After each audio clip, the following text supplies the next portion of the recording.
varias cosas. La primera, hemos tenido varias reuniones de trabajo desde la semana pasada y hasta el día de hoy, cual no me ha permitido tener ni un solo día de vacaciones. Tratando de homologar un criterio por parte de nuestro grupo parlamentario que nos permita poner este documento en las distintas reformas frente a los demás grupos parlamentarios y por supuesto frente al gobierno que ha estado interviniendo en las últimas reformas secundarias y que obviamente está en todo su pleno derecho de hacerlo. La discusión que tenemos de fondo no es una cuestión intrapartidista. Hay una plena coincidencia de todos los senadores del grupo parlamentario del PAN, los que apoyan a Cordero, los que apoyan a Madero, los que apoyan a los dos y los que no apoyan a ninguno, de participar en las discusiones y en el debate de las reformas secundarias. Es absolutamente falso que sea motivo de una división interna la que nos tenga en esta situación. Lo que realmente nos tiene en esta situación y el motivo de fondo por lo que no avanzan las reformas es por lo que nosotros hicimos una reforma constitucional. Faltan todas las hojas que traía yo en el documento. Es todo lo que yo traje en la oficina. Mercado. Lo que está atorando de fondo el tema es que nosotros hicimos una reforma constitucional de este tamaño, pongo así, no así, de este tamaño, y el gobierno nos quiere dar unas reformas secundarias de este tamaño. Entonces la diferencia es absolutamente enorme entre lo que nosotros aprobamos a nivel constitucional y lo que el PRI y el gobierno nos quieren dar.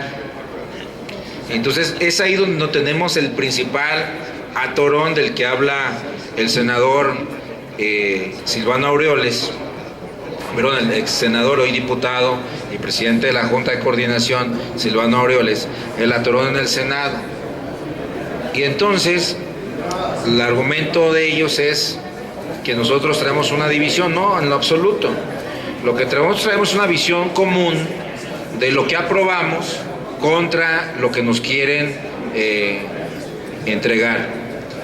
Entonces no es posible que nosotros como grupo parlamentario tengamos que aceptar por cuestión de tiempo, porque quedan 8 días, porque dicen que si no vamos a entrar a una crisis constitucional y por todas esas razones que han estado señalando públicamente algunos legisladores, tengamos que aceptar esa pequeña entrega, cuando la reforma constitucional fue mucho más que eso. Ese es el motivo principal por el que está atorada la reforma político-electoral. No voy a abundar en los 23 visos de inconstitucionalidad que le encontramos al posible predictamen que se trabajó en la Secretaría de Gobernación, pero les voy a mencionar por lo menos 3 para que vean que no es una cuestión de berrinche. Miren, por ejemplo, nosotros acordamos en la reforma constitucional que impulsaríamos el voto de los mexicanos en el extranjero, que por lo menos habría 3 puntos muy valiosos que podríamos impulsar. El primero sería la credencialización en los consulados y en la embajada, para que no tuvieran que venir de Estados Unidos a credencializarse a México. El segundo es que íbamos a ir por el voto electrónico y el tercero es que íbamos a ir por el voto digital y por correo. ¿Qué es lo que tiene la reforma secundaria? No tiene absolutamente nada. No existe el voto electrónico, no existe el voto digital y no existe la credencialización en el extranjero. Y no existe la campaña en el extranjero tampoco para ningún candidato. Entonces, pues es obvio que si aprobamos esto en la Constitución, pues no puede recibir esto. Segundo, por poner otro ejemplo, acordamos que el Instituto Nacional Electoral cambiaría a todos los consejeros electorales de los estados, y estos deben ser cambiados en este año, antes de que inicie el proceso electoral formal, por lo menos en los 17 estados donde va a haber elecciones locales. Eso dice la reforma constitucional. ¿Qué dice la reforma secundaria? Que van a permanecer los consejeros electorales hasta en tanto no se elijan a los nuevos. Entonces, aprobamos algo así y te entregan algo así. Entonces, realmente pues no podemos ir con una reforma que va achicando. Acordamos que íbamos a cambiar a todos los tribunales electorales de los estados este año. ¿Qué dice la reforma secundaria? Pues no menciona absolutamente nada. Ni los cómo, ni los qué, ni los quiénes, ni los plazos, ni los tiempos, ni la integración. Acordamos que iba a haber una fiscalización en tiempo real. Eso lo acordamos en la reforma constitucional. ¿Qué dice la reforma secundaria? No dice absolutamente nada. Nuevamente, estamos frente a una reforma así contra una reforma así. Y como eso nada más estoy hablando de la reforma político-electoral, les puedo platicar otros 20. Entonces, por supuesto que cuando ponemos a discusión en el análisis de este grupo de trabajo a nuestro grupo parlamentario, por supuesto que recibimos la observación de todos los legisladores de la inconstitucionalidad de muchos de los planteamientos que se están haciendo en materia secundaria. Esa es la principal objeción que tenemos contra la reforma político-electoral en materia secundaria. Aquí traigo un documento que solo menciona cerca de 40 nada más, pero en general pues se aparta de lo que nosotros quisimos decir en la reforma constitucional. Y bueno, necesitamos hacer el análisis a profundidad en materia constitucional, sentarnos con las demás fuerzas políticas y tratar de consensar, exigiendo una sola cosa: lo que dice la Constitución lo debe decir la reforma secundaria. Primera observación: como pusimos como condición que no saldría ninguna otra reforma hasta que no aprobáramos la reforma político-electoral, pues eso en consecuencia, las demás van siguiendo la suerte de la primera. Pero las demás también traen ese problema. También traen visos de inconstitucionalidad, como la reforma en telecomunicaciones. Entonces, ya mencioné algunos temas por los cuales consideramos que la reforma en Telecom trae visos de inconstitucionalidad. Pongo uno: la preponderancia se declara por producto, no por sector. Puede haber alguien preponderante en televisión de paga, o en televisión abierta, en radio, en telefonía fija, en telefonía celular, en internet.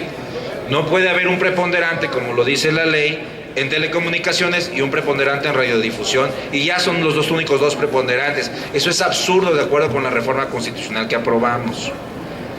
Acordamos, por ejemplo, que el IFETEL iba a tener determinadas facultades. ¿Qué dice la reforma secundaria? Que ya no las tiene. Acordamos, por ejemplo, que en la reforma constitucional veríamos el tema de facilitar la instalación, la licitación, la creación de 2 nuevas cadenas de televisión. ¿Qué dice la reforma secundaria? Le da 24 meses para que integren un expediente, y si le hace falta un solo documento a ese expediente, tiene que tomarse otros 24 meses, es decir, en 4 años estaríamos viendo la primera licitación de una cadena nueva de televisión. Entonces, sí estamos revisando a detalle cada una de las reformas. El único detalle es que están mal hechas. Entonces necesitamos primero, como grupo parlamentario, sentarnos a revisar todo el conjunto y analizar dónde está el vicio de inconstitucionalidad, porque no tiene sentido aprobarla si después, con un recurso de inconstitucionalidad, la Suprema Corte de Justicia nos dice lo contrario. Entonces está todo el grupo parlamentario enfocado, ocupado, preocupado por atender estas cuestiones de inconstitucionalidad que nos están presentando las reformas secundarias.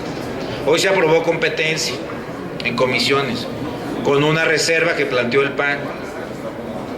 Nosotros consideramos que la Comisión Federal de Competencia debe tener facultades, de acuerdo a la Constitución, como lo aprobamos, de iniciar un recurso de inconstitucionalidad contra las decisiones del Ejecutivo Federal en materia de competencia económica. Pero esa misma facultad la tiene ampliada para iniciarla contra ayuntamientos que generan reglamentos anticompetitivos y contra gobiernos del Estado que también generen leyes anticompetitivas o medidas anticompetitivas. ¿Qué nos dice el gobierno? Que no puede. Cuando el 60% de las barreras a la competencia la ponen los ayuntamientos y la ponen los gobiernos de los estados. Entonces, ¿para qué hacemos una ley general de competencias que en el 60% va a estar restringida porque no puede atender los señalamientos de los ayuntamientos o de los gobiernos estatales? Pongo un ejemplo. Hay reglamentos en algunas ciudades que dicen que una gasolinería no se puede poner hasta 1000 metros cercana a la otra. Eso genera una barrera en la competencia porque una gasolinería no puede ponerse enfrente y que compitan a ver quién da un mejor servicio. Pero si le digo que a 1000 metros, pues ya generó una barrera, pero eso es un reglamento municipal. Y la Comisión Federal de Competencia no puede impugnar ese reglamento municipal por vicios de inconstitucionalidad. Entonces ahí traemos un problema. Les acabo de hablar de 3 de las principales leyes que están detenidas. Entonces, la decisión del PAN es ir a fondo en cada una de estas reformas para poder sacarlas adelante en el tiempo que sea necesario. Y si es necesario abrir un periodo extraordinario, pues venimos a un periodo extraordinario, no pasa absolutamente nada. Para eso nos pagan, para venir a trabajar al Senado. Y si hay que tomarse mayo, nos tomamos mayo. Y si hay que tomarse junio, nos tomamos junio. Y si hay que venir en julio, venimos en julio.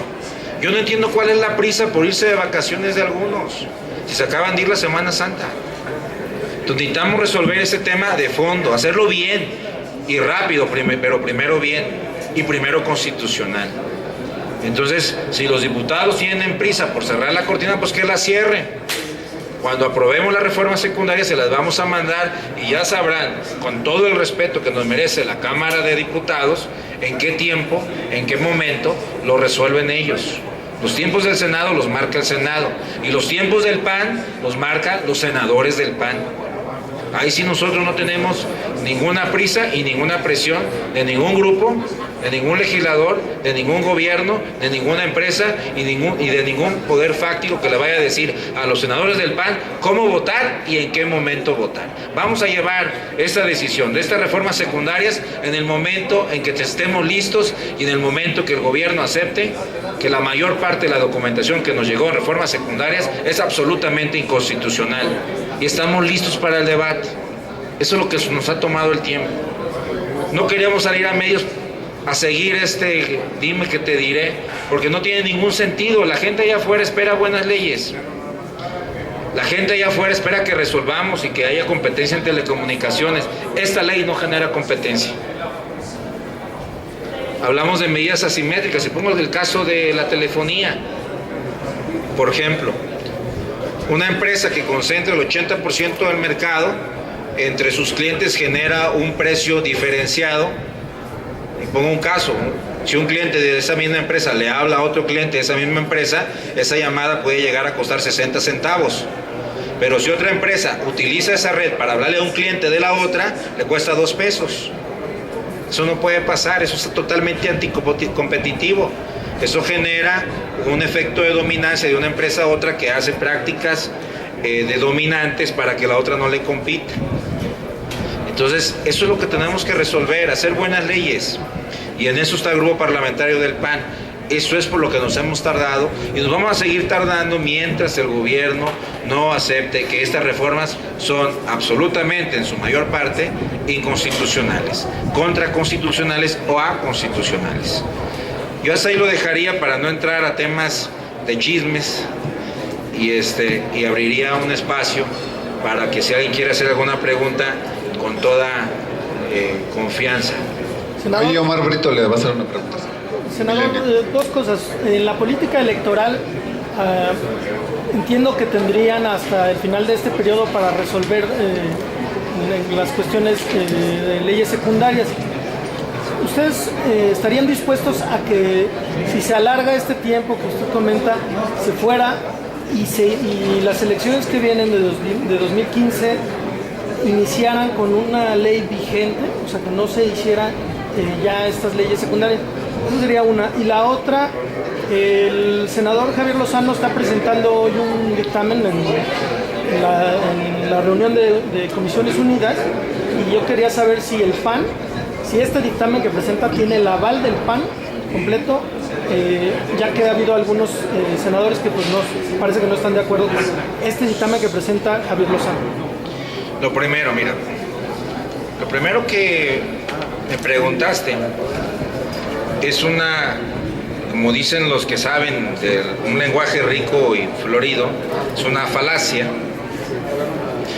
porque el gobierno, lo que dice la ley es que las elecciones no se puede hacer ninguna modificación en materia electoral, ni constitucional, ni legal, durante los 90 días antes que empiece el proceso electoral.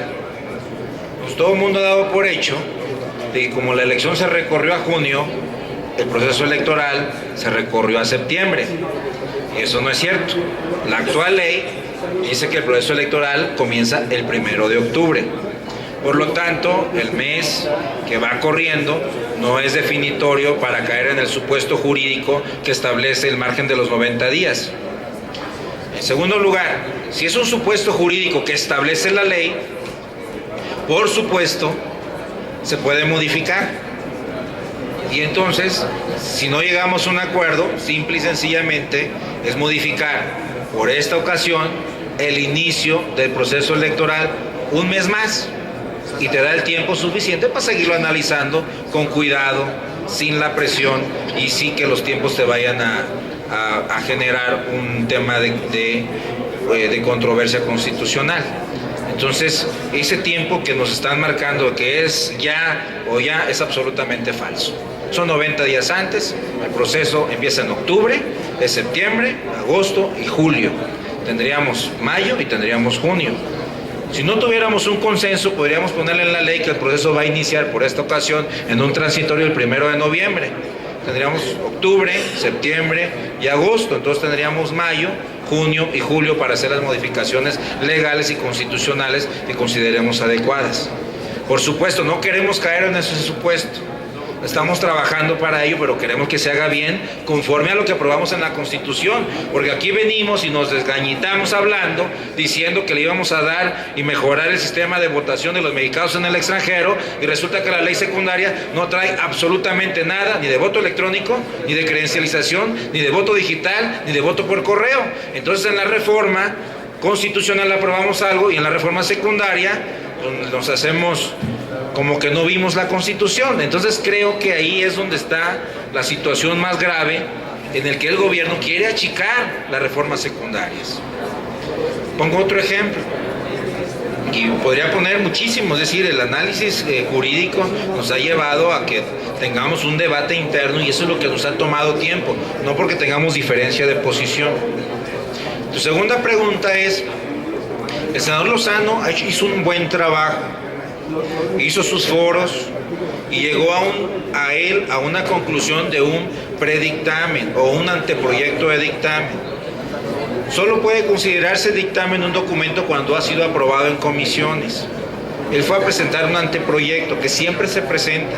El secretariado técnico presenta un predictamen y la comisión tiene que decidir si lo acepta o no. Nosotros acordamos hoy a las 3 de la tarde que estaría el senador Lozano presentándonos su documento, estaría el senador Javier Corral presentándonos el documento que elaboró, y por parte de la coordinación del grupo parlamentario yo presentaría el documento del Comité Ejecutivo Nacional con los expertos del Comité Nacional para tener un rico debate sobre el tema de telecomunicaciones y definir si lo que está presentando el Ejecutivo Federal es constitucional o es inconstitucional, o es aconstitucional o es contraconstitucional. Y en función de eso, el grupo parlamentario, los 38, tener una posición homogénea respecto a lo que queremos en Telecom. No solo queremos una cosa, es lo único que estamos exigiendo, que se cumpla con lo que aprobamos en la Constitución. No pedimos más, pero tampoco aceptamos menos. ¿Nadie más? Reforma. Quiero preguntarle sobre el tema del conflicto de interés de Javier Lozano, el presunto conflicto de interés que podría tener por relaciones familiares, que según la diputada Purificación Carpintero le impide pues conocer cualquier tema, y también hubo un exhorto, un posicionamiento de Manuel Bartlett para que la mesa directiva pida la separación de Lozano de esta discusión. Mira, yo solo conozco lo que salió en los periódicos, ¿verdad? Y uno como abogado aprende a no litigar con los periódicos. Generalmente uno se apega más a la verdad legal, y la verdad legal se da cuando existen documentos que legalmente pueda sostener en el cual se tenga un impedimento para excusarse. La sola declaración de una legisladora pues no puede generar una situación de excusa como la que plantea. Yo lo que considero es que si alguien tiene conocimiento de que algún legislador, no de este tema, de cualquier tema, no puede participar porque legalmente está impedido, pues que muestre la documentación legal que le permita demostrar su dicho, porque de lo contrario, pues volvemos otra vez a entrar a un litigio de lo que dicen los periódicos y no de lo que pueda ser una verdad absolutamente legal que se demuestra con documentación legal. Entonces sí creo yo que no podríamos, en función de una declaración, asumir un posicionamiento al respecto. Porque la diputada comenta que la persona que está casada con la que es parte de la Fundación Televisa. Desconozco siquiera, mira, para que veas, no sé ni siquiera la situación civil del senador Lozano, así que no podría yo opinar al respecto. Pero yo sí soy casado, ¿eh? O no, puede hacer alguna propuesta por ahí. Sí, muchísimas gracias.